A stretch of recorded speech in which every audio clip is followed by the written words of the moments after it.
that was at 42. Next, we have our North Carolina data. This is updated as of today at 12 o'clock. As of today, there's been 4,760 new cases reported, which is a 13% positivity rate. Currently in North Carolina, there's 3,690 residents in the hospital, and we are at a 62% vaccination rate, which is up from 59% as of our last presentation, August 24th. Now for our U.S. map that we've shown as of last presentation, August 24th, there were 4 states that were in the orange, which is substantial transmission. As you can see from this map, we are in total red, high transmission, except for down below, Puerto Rico is in the orange, substantial transmission. This does change routinely because the numbers are fluctuating so much, but as of this week, the total United States, except for Puerto Rico, is in the high transmission rate. So that is a good sign that the COVID is still on the rise, so not very good. As of our healthcare system here in Catawba Valley Healthcare System, Catawba Valley Regional, as of yesterday, there were 75 patients with COVID that are hospitalized, and 12 of those have been vaccinated. There's 14 in ICU, 1 of those have been vaccinated, and there are 12 on vents, 1 of those have been vaccinated. While they say the vaccine helps, there are conditions, a lot of underlying conditions that contribute to this that cause people to have more illness than others. And then, of course, we looked at the next slide on the CDC. We looked, because it is hitting flu season, there's a lot of people that are confused. Do I have a sinus infection? Do I have the flu? Is it the COVID? You always kind of get scared when you have some type of symptoms. This just kind of shows us a little bit about the symptoms. The common symptoms, the commonality between the COVID-19 and the flu are fever, chills, cough, body ache, headache, and tiredness. This is very common in both. One that is common in COVID-19 but not in the flu is the loss of taste or smell. That usually is, I've heard several people that have had it say that was their first sign, their first symptom that they had. It's not very common, but it can happen in both, where you have the runny, stuffy nose and the sore throat, but this is less common in both, but it could happen. Very common in COVID-19 for shortness of breath, but not so much in flu. In the flu time, it could be that you may have some of these symptoms, but more so with the COVID-19. And of course, with COVID-19, the severity varies in older adults, and people with certain underlying conditions are at higher risk of severe illness. This seems to cause more severe illness in people more so than with the flu. The flu varies with young children and older adults and people with chronic conditions at a higher risk of severe illness. And of course, the symptoms, the onset of symptoms after being exposed or infected is later with COVID. It's 2 to 14 days. With flu, it's earlier. It's 1 to 4 days. And so this is just a little information. Of course, the CDC has wonderful information about the different symptoms, things you can do, the vaccine, any questions you may have. But we at Klingspor want to keep in mind that we want to do everything we can to keep our work environment safe. And we continue to ask you to wear your mask. Please social distance, make sure you're 6 feet apart, and wash your hands often. And of course, if you do have any signs or symptoms of any of these, please do not enter the building. That just helps us have a work-safe environment. If you have any questions, we'll be glad to help you in any way, and stay safe. Thank you. Lorie?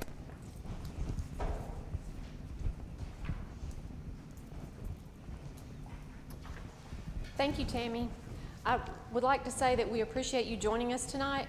We know that everybody has a lot to do with school starting back, and fall is just around the corner. Fall starts next week, and I'm looking forward to the change of seasons. I love fall, but I like when there's a change. Seems like I get tired of, I wish for summer, and then I wish for summer to be over, so I'm excited about what is yet to come. and maybe we can share some information with you tonight that you can use the beginning of fall as a starting point for your fitness journey. Next, we have the Spiel, which includes myself, Denise Black, and Jennifer Eichard, sharing some information about the importance of fiber in our diet.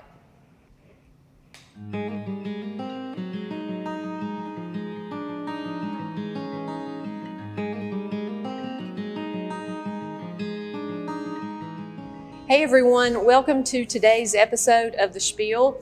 I'm Lorie Street. I'm here with Denise Black and Jennifer Eichard, and we hope to share some information that we've researched for you. We are not medical professionals, but we are passing along information, so any changes that you think you want to make, please consult with your physician first. Today's subject is the importance of fiber in your diet. Dietary fiber is essential for a healthy diet, and it's in fruits and vegetables, whole grains, and legumes. So there's a lot of variety. You can have tasty things. I'm glad to hear that there are those good, tasty foods that we can eat to get fiber, because when I was younger and my mom would talk about the importance of fiber in her diet, she would always buy this really bland bran cereal. That was my envision of what it was that you had to eat when you were trying to get fiber into your diet. That sounds terrible. It does, but there are lots of tasty foods to get fiber from. There are two different kinds of fiber. There's soluble fiber and insoluble fiber, and they do different things for you. So soluble fiber helps lower your cholesterol and your glucose level. And those examples are oats and apples and peas and citrus fruits, carrots, beans. And insoluble fiber, that's the one that helps with constipation and irregular stools. That's found in whole wheat flour or nuts or wheat bran and beans. Probably along the lines of what your mom was doing. It's also in cauliflower, green beans, and sweet potatoes. Well, it's really good for you, and it reduces your blood pressure and inflammation. So that sounds good. I need to eat more fiber because of late I've had a little bit of a knee issue, just a little bit of inflammation, just stiffness, no particular injury, but it's good to know that fiber-filled foods can help with that. With inflammation, because, it does. Yes. When we can, again, according to our doctor's orders, but even before going to a doctor, if we can adjust our diet to help ourselves feel better, why not? For people with diabetes, fiber, especially soluble fiber, can slow the absorption of sugar and help improve your glucose levels. So I was going to share a personal story with y'all. I don't mind telling you my information, but I am diabetic and I wear a continuous glucose monitor. And when I started wearing this, you know exactly how food is affecting your body. If you eat something that's not high in fiber, you can see your sugar really go up and spike. Or if you eat something that has more fiber in it, you can see it doesn't do the big spike. So I started making some small changes, and I changed from white bread, which will just dissolve instantly in your blood, to multi-grain bread. I changed from white rice to brown rice because it's not processed and all the fiber's not taken away. I switched from white potatoes to sweet potatoes, and I had a significant change in my blood sugar. And I had a side effect of it. I lost weight. So I'll take that. But you don't have to go without good food. You can just make some minor changes, and it has a huge effect on your body. Thank you, Denise. We really appreciate you being willing to share your personal experience, because I think it's important to people, our viewers, and people who may, watch our YouTube channel later, to know that we aren't simply researching something and passing along information. While that is what we're doing, We're living when it, when too. yes, when we choose to make these changes that we've read about, and we can see how that eating healthier makes us healthier. And then I'm just like really eager to share it. It's like, look what I learned. Yeah. And not from a book. I learned it from real life. Right. That's amazing. Yeah. We appreciate it. Let's talk about how much fiber you should have. If you are 50 or younger, which is not me. Not me. Not me. I'll get to our instructions later. If you are male under the age of 50, you should have 38 grams of fiber a day, and females should have 25 grams. And if you are over the age of 50, the male should have 30 grams of fiber, and the female should have 21 grams of fiber. So if you're not doing that much, you need to boost your fiber intake. Do you weigh your food? Not before I eat it.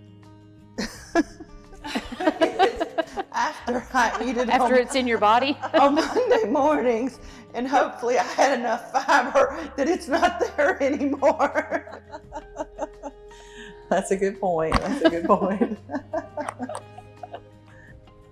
If I remember correctly, there was a previous spiel where we were talking about sugary drinks.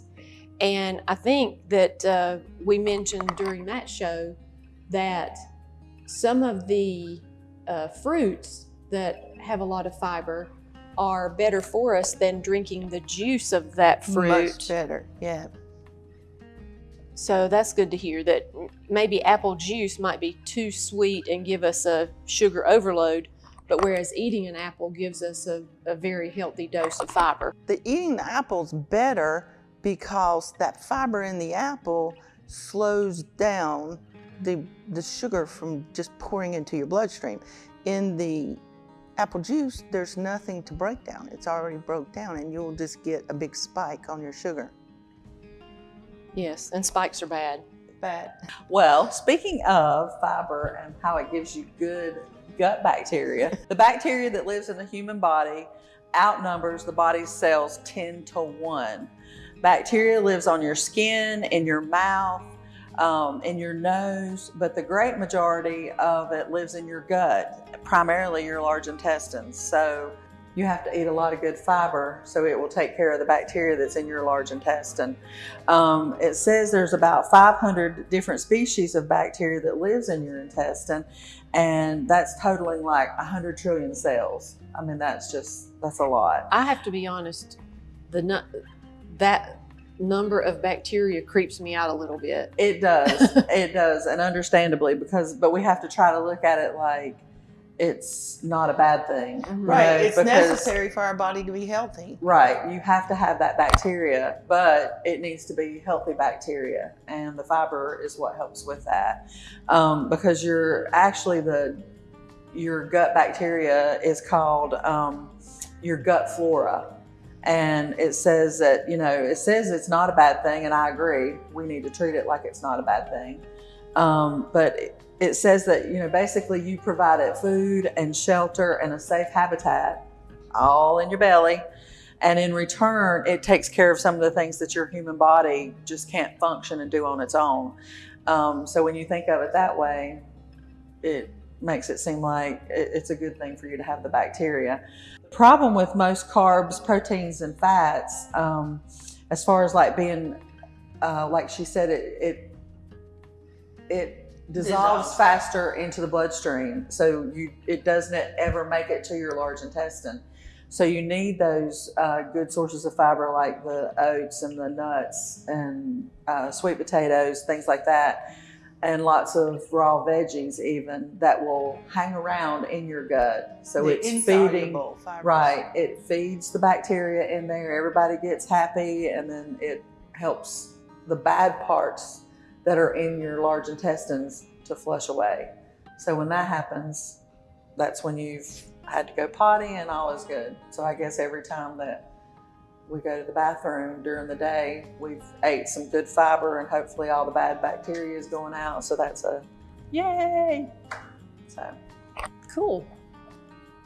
anyway, That makes me feel more comfortable about bacteria. I think we have heard, oh, so-and-so has a bacterial infection, and a lot of the information we've been given over the years has to do with bacteria causing a problem with our body. Right, But bacteria equals bad. yes, but it sounds like that we absolutely must have the good bacteria to survive, really. In our gut, yes. right. And our human cells don't have the enzymes to digest fiber, so it basically reaches your large intestines unchanged. So you think about that after you've ate, everything that you just ate that is in a fibrous way that is good for you, it's still going to be that same way when it gets to your large intestines, so that it can do all that work from your gut down to your intestines to make your body function properly, etc. So I would think that would be like, I think when people you've heard of like probiotics and things that people can take, your mother doing the bran cereal. I think that's a way to keep things moving as well, but just eating healthier foods. Instead of taking the pill, just eat some of the stuff that we mentioned. Right. And get a high fiber diet. You're eating healthier instead of just taking a pill or something. Then you're good if you eat that. Yeah. So when people take a probiotic supplement, that is an artificial means of putting fiber into your... Or causing it to do what the fiber would do. Right. Gotcha. Yeah, Okay. that's what I would say. Because I hear a lot of commercials on TV that talk about, advertising supplements and talking about it's a probiotic and you should take it and that kind of thing. So I've been a little bit, I could have looked it up, but I really haven't. But that's what the purpose of the probiotics are. I think it helps get that bacteria flora right I got you. in your gut. Where eating this would do the same thing. Yeah. So eat your vegetables, eat your bran. I Eat think your our oats. mamas told us that. Eat your peanuts, Yep. eat your almonds. Eat all the good stuff for you so your body will keep moving for you. Yes. Yeah, and get all that. I think that would help you with the freak out of the bacteria and just thinking of all the different types of bacteria that's in your body. Yeah. Eat more veggies to keep that going. Make your food work for you. Make your food work for you. That's good. Yeah. And it's just the blending of knowledge, something that we've made assumptions about in the past, and then learning something new about it, and Right. putting that to good use. Mm-hmm. It all stems back to, fruits and veggies, raw fruits and veggies, your oats, just everything that has to do with a healthy diet, plant-based eating more vegetables, all that stuff just still has its own links that circle back around, it seems like. Mm-hmm. That everything that we're talking about being healthier, all has its nutrition. It has its nutritional things that just change around for everything. And honestly, and I cook some of my vegetables, but the more we can eat raw, the more roughage we're gonna get. Right. And there's more nutrients in raw vegetables than when the nutrition has been cooked out of them, so to speak. Right. So I've heard people say that, and I sometimes have experienced this personally, is when I eat raw vegetables, let's say that I'm just have a little vegetable platter and I'm eating some broccoli or cauliflower or carrots or whatever, that sometimes makes my belly hurt a little bit. It does. You know why? It's all that fiber you just put in there, and now your body's got to deal with all that fiber. So it's a good thing, but yeah, your body's got to deal with all that fiber. Would it be true if I eat those vegetables on a more regular basis that my body would, not more of them at one sitting, so to speak, but just more of them on a regular basis, that my body would somewhat adjust to those? And if you ease into it, like don't start out eating quite so much, and then you can build up to having more if it irritates your stomach, like that. your body gets used to digesting or handling all that insoluble fiber. And then no more bellyache. Right. Yeah. Because if you're not used to eating it, it's probably going, what? Well, that concludes our spiel for today. Denise, do you have a little tidbit of information you want to share with us? Yes, I want to say stay tuned, and in a little bit we will be making some blueberry energy balls that are full of fiber. Great. See you then. Bye. Bye.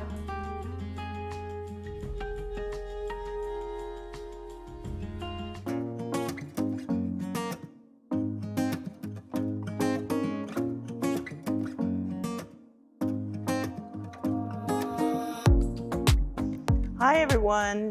Today we're going to be making some no-bake blueberry energy balls, and I can tell you they're simple to make, and they're delicious.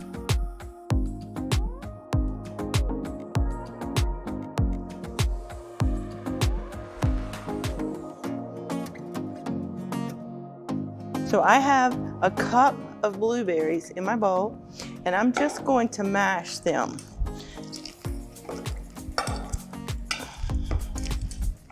These are simple. They're super tasty. They're high in fiber, and they give you energy.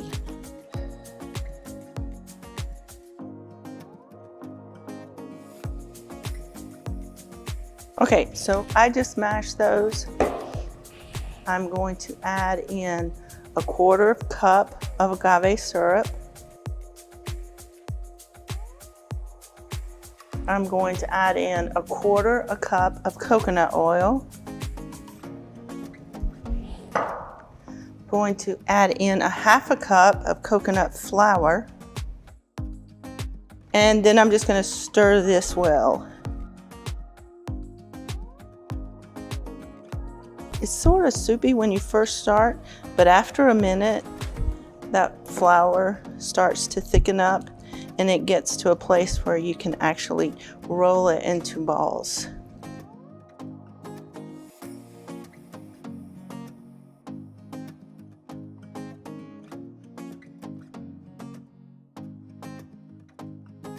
So, okay guys, now I'm gonna let this set for about 5 minutes and let that flour thicken up just a tiny bit more, and we will come back and we will roll them up.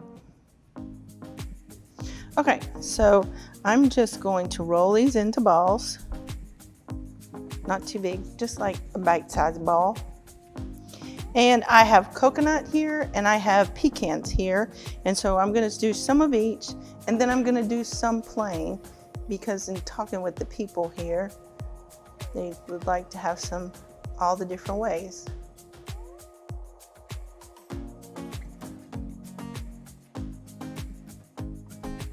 And these nuts are pecans. Madeline says these taste like blueberry muffins. So if you like blueberry muffins, you may want to give this simple recipe a try.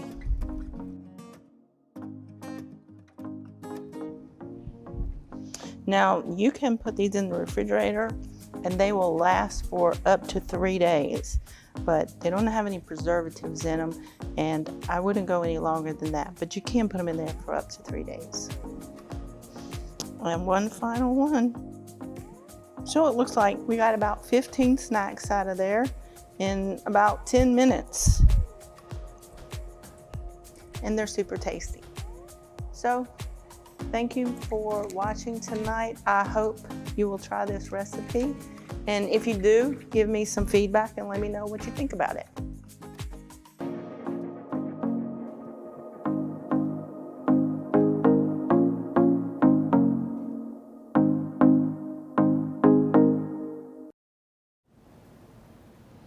Thank you so much, Denise. One of the benefits of being on the KlingsporFIT wellness team is you get to taste test all these great recipes, and those were really delicious. Now we're going to move on to Tom Gott, and he's going to show us an introduction to weights.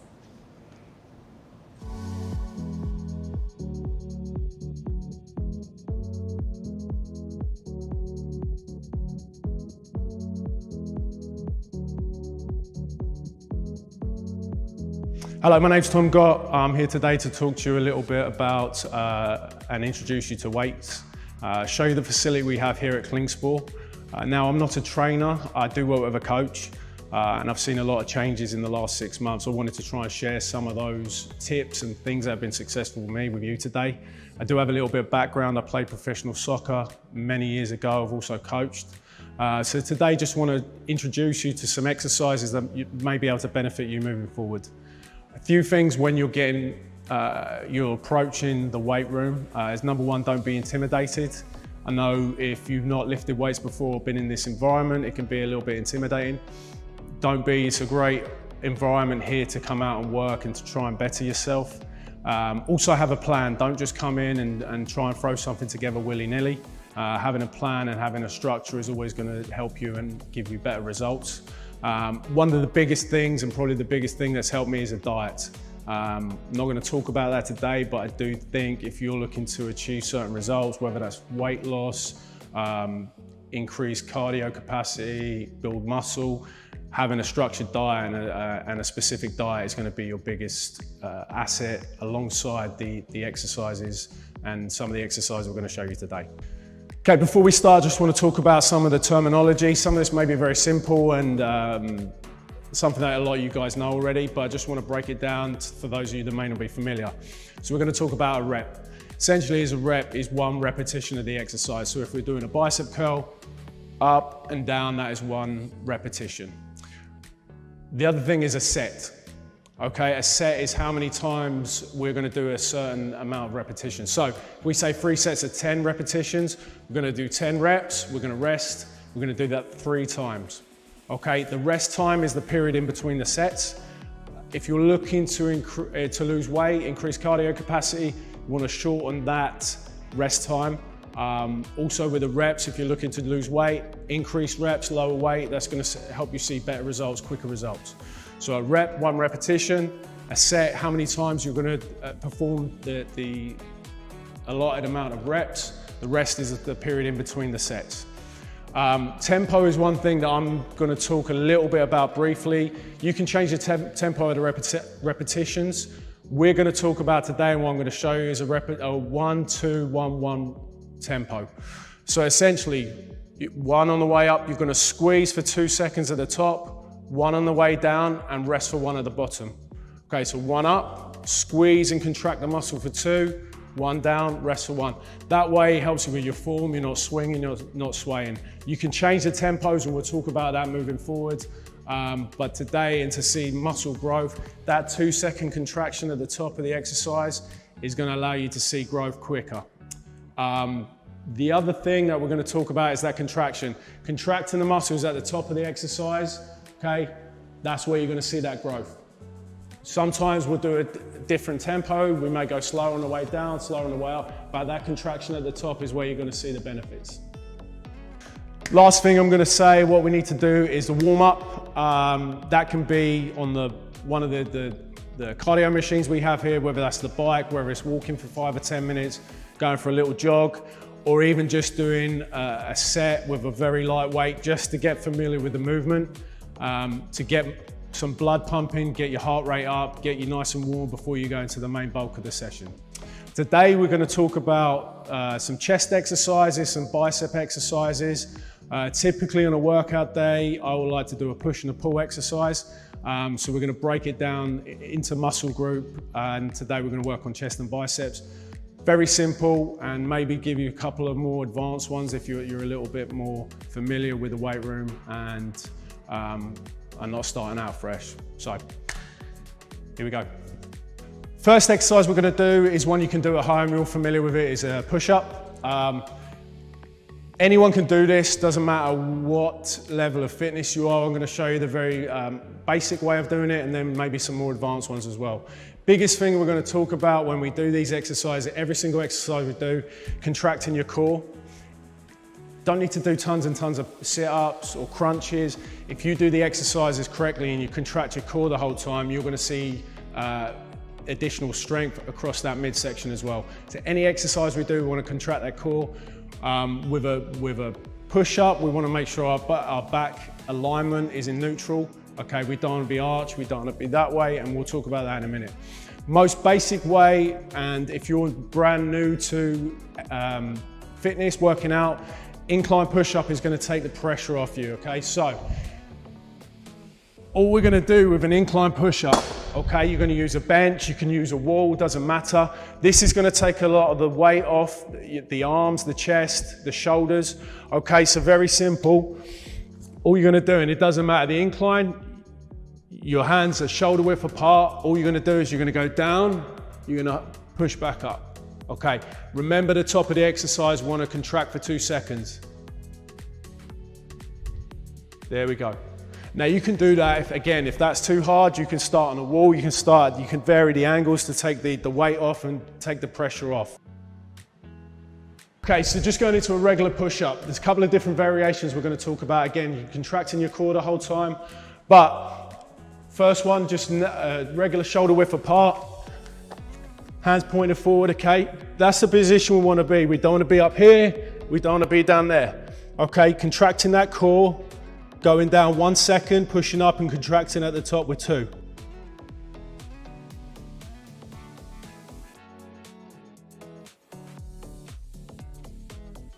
There we go. So first push-up we're going to do is just a regular push-up, okay? This is going to work your pecs across here. Other muscle groups engaged when you're doing a push-up are your shoulders and your triceps. So again, engaging the core, hands shoulder width apart. Back in neutral spine, you don't want to be up here, down there, and you're just going to go down for 1, up for 1, and then contract for 2.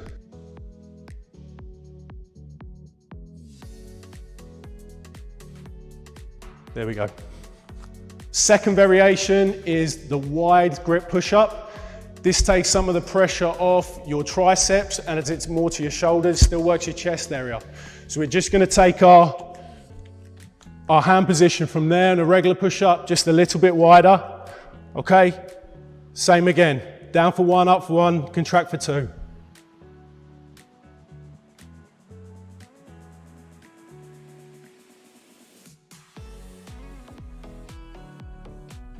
The last one, a little bit more advanced, is a narrow grip push-up.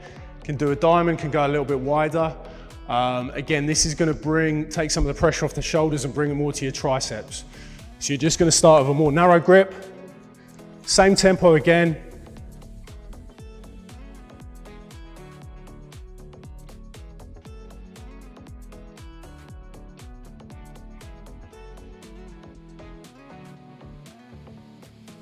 Now, one thing, if you're struggling to do those regular push-ups, and I'm sure you've seen this before, you can move it to your knees. So again, nothing changes with the hand position, okay? You're just gonna go on your knees and you're gonna go down.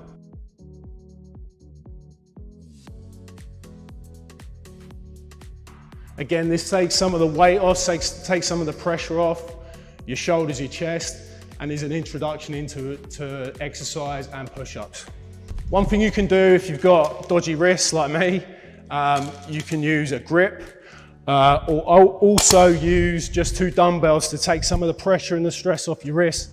Very simple, just grip them, same again, depending on the push-up you're doing. It also allows you to go a little bit lower with the push-up.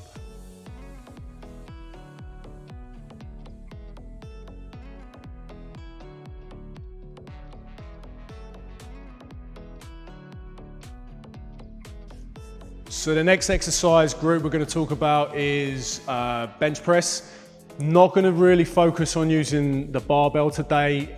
If you're not familiar with weightlifting and you don't have someone to work with you and a spotter, it can be a little bit dangerous. So we're going to work with dumbbells today. First one we're going to do is a flat bench press. I'm sure you've all seen it. Essentially all we're going to be doing is laying back on the bench. We're going to start with the dumbbells above our head, lower them down to our chest, and then up again. Again, engaging your core, keeping your back flat on the bench. We don't want to lock our arms out at the top. We just want to keep them slightly bent. Bring them down so the dumbbells are level with your chest, and then up again, okay? And again, you can change the repetitions, change the sets depending on what your goals are, but we're looking for that good tempo. 1 down, 1 rest at the bottom, 2 at the top, okay? So you start from here, just extend to the top, down,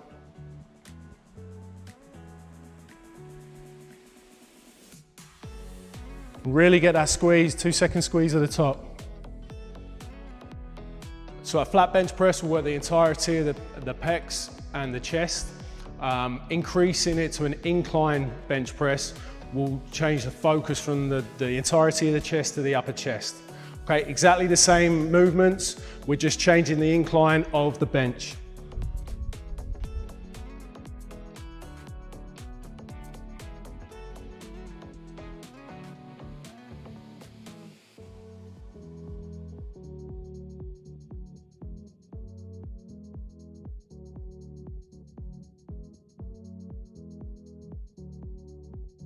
Next exercise we're going to talk about is dumbbell flies. Essentially what we're going to be doing is laying back on the bench. Dumbbells are going to be above our head, slight bend of the arms, engage of the core. We're going to bring them out to the side and then raise them up again. Again, flat fly is going to work the entirety of the chest, the entirety of the pecs. When we do an incline, it's going to change the focus again to the upper chest, okay? Concentrate on the tempo. Don't pick a weight that's too heavy initially while you get the technique. But keep those arms bent, keep that core engaged.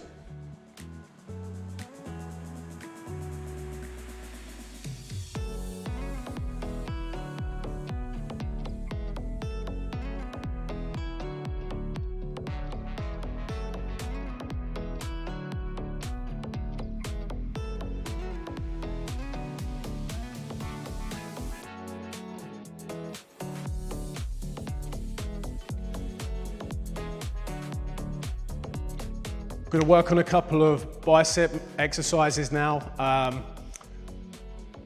The bicep's made up of two muscles essentially. The short head of the bicep, which is the inner bicep, the long head, which is the outer bicep. I'm going to show you a couple of different exercises that work different parts of the bicep. Very simple, you will have all done them, but we just want to go over the basics. First is going to be just a regular bicep curl. Now you can start with them flat in front of your body, or you can start them down to the sides with a twist. Okay, big thing is bend your legs, don't want to be too stiff, don't want to put too much stress on your back. Nice and relaxed, okay, and then we just want to, again with the tempo, we're talking about that contraction at the top. So just a regular curl to start with, legs bent, looking forward, and you're just going to bring up, contract for 2, down. Contract for 2, down. Or, like I said, you can change it and go straight.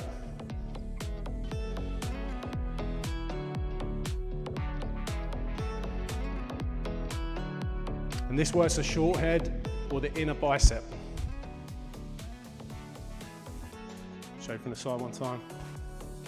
Contract, down. One thing we don't want to see is swinging and rocking. Okay, try and keep your core tight, nice and relaxed.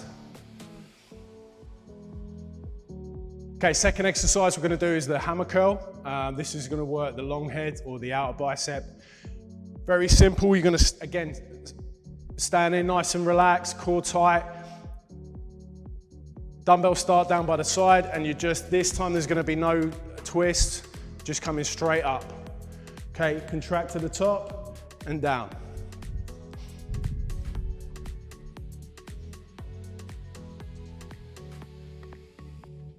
Try to be nice and controlled. Really get that contraction and that squeeze at the top. Just from the side one time.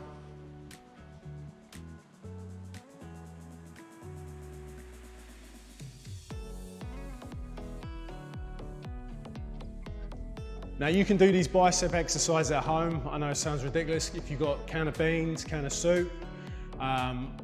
We looked at doing it with bands the other week, but this is a slightly more advanced curl exercise. This is an incline curl.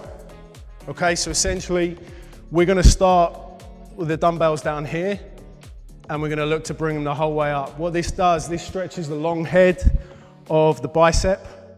When it's stretched to the max, that allows it to contract with more force. So we should be working the bicep a lot more. Okay, so again, you're just gonna be laying back nice and tight against the bench, core contracted, starting down, and then coming straight up. Okay, coming straight up.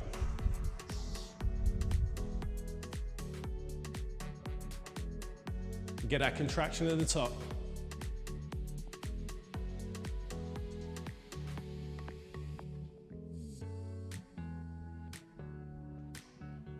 What I don't want to see is going back and swinging up, okay? Trying to do everything controlled. Pause at the bottom for a second. Contract at the top. A couple other bits of equipment we can use in the facility here is just a curl bar. Principles are the same with our setup. Nice and relaxed, core contracted. The nice thing about this, it's got places to grip. Okay, nice and relaxed, elbows down by the side, and you're just gonna curl, contract, relax at the bottom.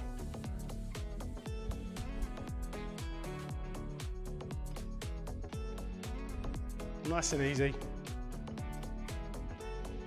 Nice and controlled. Okay, last one we're gonna do is a spider curl. Again, we're gonna fully extend the bicep and we're gonna curl up. You're gonna leave your chest against the incline bench. Nice and controlled, same as we've been doing with that contraction at the top.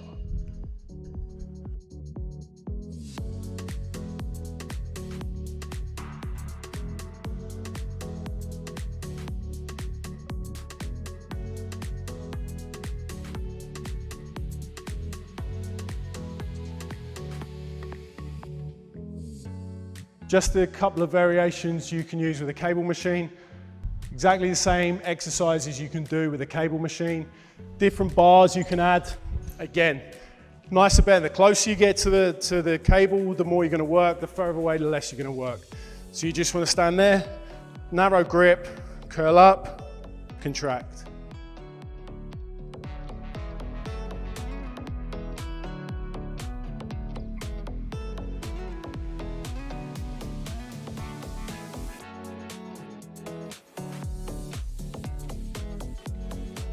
Replicates a hammer curl. One exercise you can do for your chest on the cable machine is the cable crossover.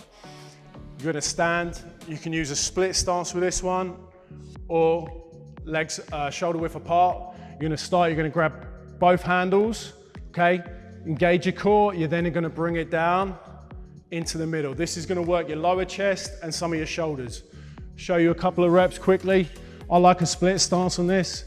So we're starting there and we're bringing down into the middle, contract, back out again together. Down into the middle and contract, back out together. Again, you can use a split stance if you want. Parallel stance. Legs slightly bent and squeeze that chest to the bottom.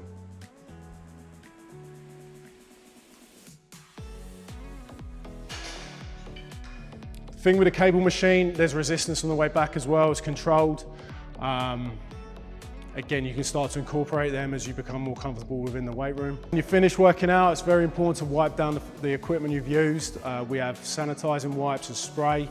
Also put your waist back up, leave the gym the way you found it.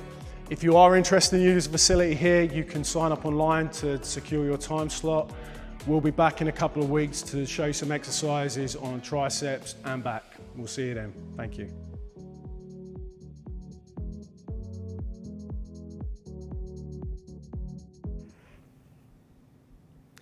Hey, you're not going to believe it. Anton just called me and said that the server crashed that manages the fitness room signups because everybody's trying to sign up to lift weights with Tom. Just kidding. Just wanted to thank you, Tom, for sharing how to use the weights and how to use the fitness room. It actually looks pretty easy, and I'm actually excited about the possibility of going down and trying some of the weights myself. Well, that concludes our program for today. We have coming up on the next episode, we're going to try to make a fall soup. The exact recipe is yet to be determined, and you can look forward to a segment with Dr. George Place. He's going to be doing one of his grocery shopping hacks where he shares with us how to shop healthy and eat healthy when you're on the road. And you guys, please mention to Rod Clark, I think he was the person, one of our sales reps, who asked about how to eat healthy on the road. And next time we're going to bring back the book review. We've had a couple requests to hear from our book reviews, and if you have a book that you would like for us to read, we'll be happy to, but we have several here that we can choose if not. But please always feel free to leave your comments online, and please feel free to share. Thank you again for joining us. Have a good night.